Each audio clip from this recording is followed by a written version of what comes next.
बिस्मिल्लाहिर्रहमानिर्रहीम। अस्सलाम वालेकुम नाज़रीन, कैसे हैं आप सब? ठीक है, उम्मीद करता हूं कि आप सब खैर आफियत से होंगे। ब्रेकिंग न्यूज़ आपके पास लेके हाजिर हुए हैं। जिन घड़ियों का इंतजार था वो फैसला हो चुका। जी हां, सुप्रीम कोर्ट की जानिब से चीफ जस्टिस ने फैसला सुना दिया।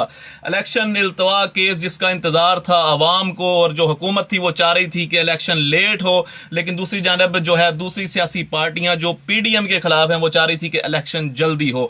इस वक्त फैसला आ चुका है। सुप्रीम कोर्ट ने जो फैसला सुनाया है, चीफ जस्टिस साहब ने कुरानी आयात से फैसला सुनाना शुरू किया और फैसला दे दिया कि इलेक्शन इल्तवा का जो फैसला था उसको कलअदम कह दिया उन्होंने जनाब। जी हां, इलेक्शन इल्तवा का जो फैसला था उसको कलअदम करार दिया गया है और साथ में कहा गया कि इलेक्शन कमीशन की जानिब से ये जो काम किया गया जनाब ये गैर कानूनी और गैर आईनी है। जी हां, सुप्रीम कोर्ट ने यह फैसला सुना दिया है और साथ में कहा है कि 90 दिन से आगे इलेक्शन नहीं जा सकते और 22 मार्च का जो फैसला था उसको कलअदम करार दिया गया है। जी हां, 90 दिन से ज्यादा जो है टाइम नहीं दिया जा सकता, इलेक्शन का आगे नहीं दिया जा सकता। और जो 22 मार्च वाला फैसला था उसको सुप्रीम कोर्ट के चीफ जस्टिस ने कलअदम करार दिया है। जी, जो चीफ जस्टिस थे उनका कहना यह था कि इलेक्शन कमीशन को इख्तियार नहीं कि इलेक्शन इल्तवा करे। जी हां, यह बड़ा फैसला सुनाया चीफ जस्टिस साहब ने कि इलेक्शन कमीशन को बिल्कुल भी इख्तियार नहीं है कि वो इलेक्शन इल्तवा करे। 30 अप्रैल का जो इंतखाबात का जो फैसला था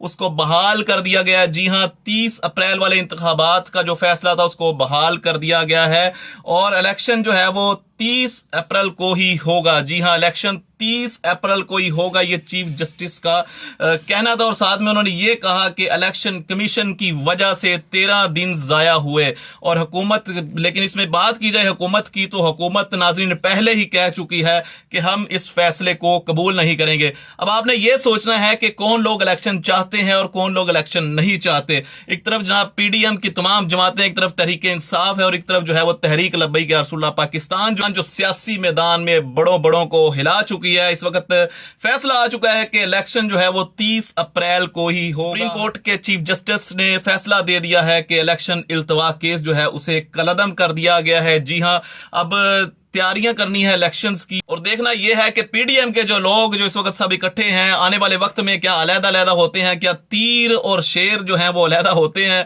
और एक तरफ जो है बल्ला है और जो एक साइड पे जो है वो क्रेन है। अब देखना यह है कि 2023 इलेक्शंस की डेट दोबारा से वो अनाउंस हो चुकी है और क्या इस 2023 के इलेक्शंस में कौन सी जमात बाजी ले जाएगी। आप क्या कहते हैं इस हवाले से? ये तमाम तरह अपडेट्स आपके साथ शेयर की ब्रेकिंग न्यूज थी। कमेंट सेक्शन में अपनी कीमती का इजहार जरूर कीजिएगा और अपने मेजबान अमानुल्लाह कायम खानी को दीजिएगा इजाजत। मिलते हैं अगली वीडियो में, तब तक के लिए अल्लाह निगहबान। पाकिस्तान जिंदाबाद, इस्लाम जिंदाबाद, पाक फौज पाइंदाबाद।